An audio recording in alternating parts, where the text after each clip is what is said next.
Assalamualaikum warahmatullahi wabarakatuh. Halo semuanya, apa kabarnya hari ini? Semoga kalian semua dalam keadaan sehat walafiat. Perkenalkan, nama saya Munadia Rahman dengan nomor induk mahasiswa 12010726151 dari kelas 4B Pendidikan Kimia. Pada kesempatan kali ini, saya akan membuat sebuah video pembelajaran kimia anorganik 2 dengan judul Logam Alkali Tanah dengan dosen pengampu Bapak Pangoloan Soleman, SPD, MSI. Baiklah, kita masuk pada materi pertama, yaitu mengenai pengertian alkali tanah. Teman-teman pada tahu nggak sih apa itu alkali tanah? Alkali tanah merupakan unsur golongan 2A pada sistem periodik. Unsur ini terdiri dari berelium, magnesium, kalsium, strontium, barium, dan radium. Kemudian, unsur golongan 2A ini bersifat alkalin atau basa seperti halnya alkali dan biasanya terdapat di dalam tanah yang merupakan senyawa tak larut. Makanya, unsur golongan 2 ini disebut dengan logam alkali tanah atau alkaline earth metal. Baik, materi selanjutnya yaitu mengenai sumber-sumber logam alkali tanah di alam. Unsur yang pertama yaitu ada berilium. Dengan sumber di alam terdapat pada senyawa silikat beril. Kemudian yang kedua ada magnesium. Dengan sumber di alam terdapat pada magnesit, dolomit, epsomit atau garam Inggris, hiserit, kainit, olivin, dan asbes. Kemudian ada unsur kalsium. Dengan sumber di alam terdapat pada dolomit dan batu kapur atau marmer. Yang keempat ada unsur strontium. Dengan sumber di alam terdapat pada selesit dan strontianit. Yang kelima ada unsur barium. Dengan sumber di alam terdapat pada barit dan ytterit. Dan yang terakhir unsur radium. Dengan sumber di alam terdapat pada Fr atau uranium dan zat radioaktif. Materi selanjutnya yaitu mengenai ekstraksi logam alkali tanah dari mineralnya. Sebelumnya, apa sih itu ekstraksi? Ekstraksi yaitu memisahkan suatu unsur dari suatu zat senyawa. Logam alkali tanah juga dapat diekstraksi atau dipisahkan, dan untuk mengekstraksinya kita dapat melakukan dengan dua cara, yaitu metode reduksi dan metode elektrolisis. Kita masuk kepada unsur yang akan diekstraksi. Yang pertama ada unsur berelium, diperoleh dengan mereduksikan berelium fluorida dengan logam magnesium. Yang kedua ada unsur magnesium, kalsium, strontium, dan barium. Itu diperoleh dengan mengelektrolisis leburan garam kloridanya. Dan yang terakhir, unsur radium diperoleh dengan reaksi nuklir. Materi selanjutnya yaitu mengenai sifat fisis dan kimia dari alkali tanah. Yang A, sifat fisis alkali tanah. Yang pertama, sifat-sifat fisis unsur-unsur alkali tanah semua merupakan logam putih keperakan kecuali berelium atau Be dan lebih keras dari alkali. Yang kedua, sebagai reduktor kuat. Yang ketiga, mudah bereaksi atau sangat reaktif dengan unsur-unsur non-logam. Yang keempat, mudah bereaksi dengan air kecuali berelium, sedangkan magnesium bereaksi dengan air panas. Reaksi dengan air menghasilkan gas hidrogen dan membentuk basah. Yang kelima, oksidanya dalam air bersifat basah, sehingga disebut oksida basah. Kedua logam tersebut bersifat alkalis atau pembentuk basah. Yang keenam, logam alkali tanah dapat bereaksi dengan gas nitrogen pada suhu tinggi, sedangkan pada alkali hanya logam Li yang dapat bereaksi dengan nitrogen. Ketujuh, logam alkali, sifat kelogamannya lebih kuat dibandingkan sifat logam alkali tanah. Dalam satu golongan, baik alkali maupun alkali tanah, makin ke bawah makin kuat sifat logamnya. Cesium paling bersifat logam dan litium kurang bersifat logam. Barium merupakan logam alkali tanah paling reaktif, sedangkan berilium merupakan logam yang kurang reaktif. Pembahasan selanjutnya mengenai B, sifat kimia alkali tanah. Pertama, sifat kimia atau kereaktifan logam alkali tanah bergantung pada kecenderungan unsur untuk melepas atau menarik elektron. Kedua, unsur alkali tanah memiliki reaktivitas tinggi, sehingga tidak ditemukan dalam bentuk monoatomik. Unsur ini mudah bereaksi dengan oksigen dan logam murni yang ada di udara, pembentuk lapisan luar pada oksigen. Unsur golongan ini bersifat basa sama seperti unsur golongan alkali, namun tingkat kebasahannya lebih lemah. Ketiga, kulit terluarnya sudah penuh sehingga bersifat stabil. Keempat, sangat inert, hanya beberapa senyawa yang dapat dibentuk. Senyawa tersebut adalah XeF2, XeF4, dan XeF. Materi kelima yaitu penggunaan alkali tanah. Berdasarkan unsur-unsurnya, yang pertama ada unsur berelium, berfungsi sebagai membuat kerangka rudal atau pesawat ruang angkasa, kemudian membuat jendela sinar X. Kedua ada magnesium, berfungsi sebagai pembuat tungku dan makanan hewan atau MgO, pupuk, obat-obatan atau analgesik MgSO4 7H2O.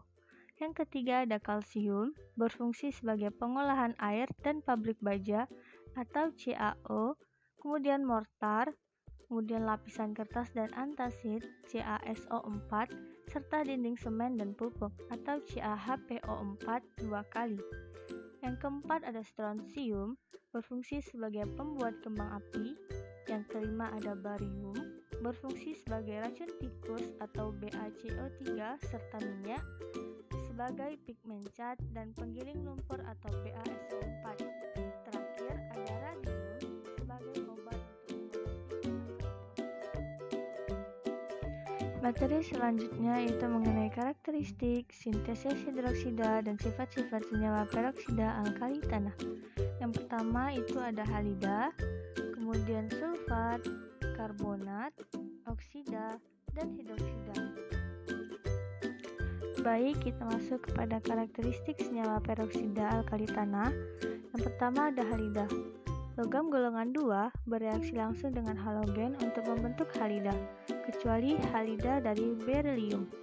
Halida-halida ini pada dasarnya bersifat ionik. M ditambah X2 menghasilkan MX2, di mana M adalah logam golongan 2 dan X sama dengan F, Cl, Br, atau I. Halida mempunyai berbagai manfaat, contohnya MgCl2 di samping digunakan dalam penyediaan logam magnesium, juga digunakan dalam pengawetan kayu tahan api, semen khusus, keramik, pengolahan tekstil, dan sebagai cairan asin refrigerasi. Yang kedua ada karbonat dan sulfat. Karbonat golongan 2 tidak larut di dalam air, demikian juga sulfat dari kalsium, strontium, dan barium. Berhubung sifatnya yang tidak larut, maka senyawa ini merupakan mineral paling penting dari logam golongan 2. Senyawa yang paling kita kenal adalah CaCO3 yang merupakan komponen utama batuan gamping. CaCO3 putih dan murni digunakan dalam berbagai produk. Misalnya digunakan dalam pembuatan kertas untuk memperbaiki kecerahan, opasitas, kehalusan, dan kualitas penyerapan tinta pada kertas. 3 langkah yang diperlukan untuk memperoleh CaCO3 murni dari gamping. Yang pertama, dekomposisi termal dari gamping, disebut kalsinasi atau calcination. Kedua, reaksi CaO dengan air atau pematian kapur. Dan ketiga, konversi suspensi berair CaOH2 menjadi endapan CaCO3 karbonat. Barium sulfat pernah menjadi penting dalam pencitraan medis karena barium bersifat opak terhadap sinar X.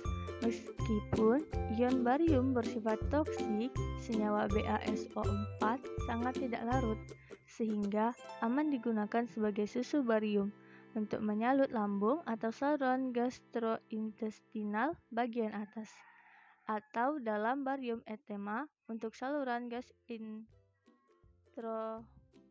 intestinal bagian bawah. Yang ketiga ada oksida dan hidroksida. Semua oksida dan hidroksida dari logam golongan 2 kecuali dari berelium adalah basah. Meskipun sangat tidak larut dalam air, kalsium hidroksida merupakan basa komersial kuat yang paling murah. Senyawa ini digunakan dalam berbagai aplikasi seperti dalam proses sulfide dan gel. Selanjutnya pembahasan mengenai sintesis hidroksida garam-garam dari alkali tanah. Yang pertama ada halida alkali tanah. Fluorida alkali tanah semuanya kurang larut di dalam air, dan karena itu dapat dibuat dengan reaksi pengendapan, yaitu dengan mencampurkan larutan yang mengandung ion-ion yang diperlukan. Misalnya, Ca+ ditambah 2F- menghasilkan CaF2. Kalsium fluorida terbentuk pada cara ini sebagai endapan putih seperti agar-agar dan merupakan fluorida terpenting dari alkali tanah. Halida lain umumnya sangat larut dalam air. Hanya barium halida yang paling kurang. Kalsium fluorida terdapat di alam sebagai fluorid atau fluorspar, mempunyai titik lebur 1330 derajat Celcius yang berwarna biru, dipergunakan sebagai perhiasan dan dikenal sebagai blue john. Kalsium fluorida dipergunakan untuk membuat hidrofluorida yang dapat dipakai mengukir pada kaca dengan mengerjakan bersama asam sulfat pekat, yaitu reaksinya CaF2 ditambah H2SO4 menghasilkan CaSO4 ditambah 2HF. Klorida dibuat dengan menetralkan asam klorida dengan hidroksida atau dengan karbonat yang berlebih. Klorida ini semuanya higroskopis. Kecenderungan halida membentuk amin dan jumlah hidrat berkurang bersama nomor atom logam yang bertambah. Selanjutnya ada karbonat alkali tanah. Karbonat-karbonat ini terdapat secara luas di alam, dalam berbagai bentuk. Kalsium karbonat terdapat dalam dua bentuk, hablur, kalsit atau yang lebih stabil sistem heksagonal, dan aragonit, metastabil sistem rhombis. Kalsit merupakan bentuk yang biasa ada, tersebar secara luas di alam dengan berbagai nama. Iceland spar, kristal-kristal tak berwarna, marmer yang dapat dipoles, batu kapur adalah kristal massa-massa yang paling menutup, sedangkan kapur merupakan mikrokristal yang terbentuk dari rumah kerang laut yang telah mati, yang telah berlangsung sejak masa dahulu. Aragonit ditemukan dalam batu-batu karang dan dalam rumah binatang-binatang. Selanjutnya ada sulfat alkali tanah.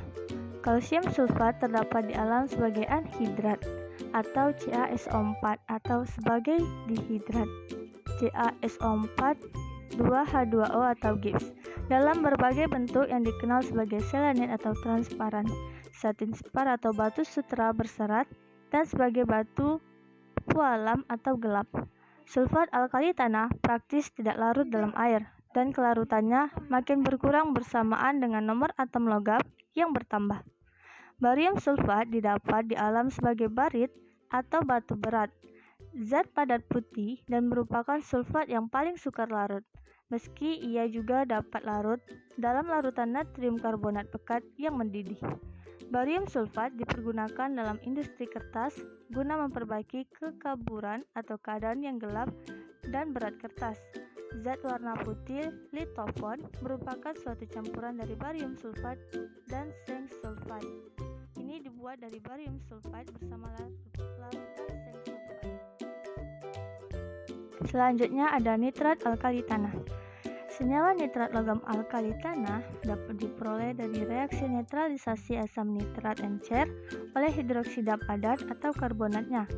Strontium nitrat dan barium nitrat yang diproduksi secara komersial dipergunakan dalam industri bunga api, yaitu dengan mencampurkan larutan pekat natrium nitrat atau NaNO3 dan klorida logam. Kalsium dan strontium memberikan nyala merah, sedangkan barium warna hijau. Bila nitrat alkali tanah dipanaskan, maka air hidrat akan terlepas, kecuali barium nitrat yang selalu anhidrat. Dan pada pemanasan seterusnya, anhidrat itu akan pecah menjadi oksida, nitrogen, dioksida, dan oksigen. Reaksinya 2CaNO3 dua kali 4H2O menjadi 2CaO ditambah 4NaO2 ditambah 8H2O ditambah O2. Kalsium nitrat dipergunakan sebagai pupuk dan yang terakhir mengenai sifat-sifat hidroksida garam-garam dari alkali tanah. Yang pertama, logam golongan 2 bereaksi dengan halogen untuk membentuk halida, kecuali halida dari berelium. Halida-halida ini pada dasarnya bersifat ionik. Kedua, karbonat golongan 2 tidak larut dalam air. Demikian juga sulfat dari kalsium, strontium, dan barium berhubung sifatnya yang tidak larut, maka senyawa ini merupakan mineral yang paling penting dari logam golongan 2. Ketiga, senyawa oksida dan hidroksida dari logam golongan 2, kecuali dari berelium adalah basah. Meskipun sangat tidak larut dalam air, kalsium hidroksida merupakan basa komersial kuat yang paling murah. Keempat, sulfat alkali tanah praktis tidak larut dalam air dan kelarutannya makin berkurang bersamaan dengan Baiklah, kesimpulan pada pembelajaran kali ini yakni alkali tanah merupakan unsur golongan 2A yang terdapat dalam sistem periodik kimia. Logam alkali tanah meliputi berelium atau Be, magnesium atau Mg, kalsium atau Ca, strontium atau Sr, barium atau Ba, dan radium atau Ra. Selanjutnya, unsur golongan 2 bersifat alkalin atau basah, sama seperti halnya alkali, dan biasanya ditemukan di dalam tanah yang merupakan senyawa tak larut. Oleh karena itu, unsur golongan 2 disebut dengan logam alkali tanah atau alkaline earth metal.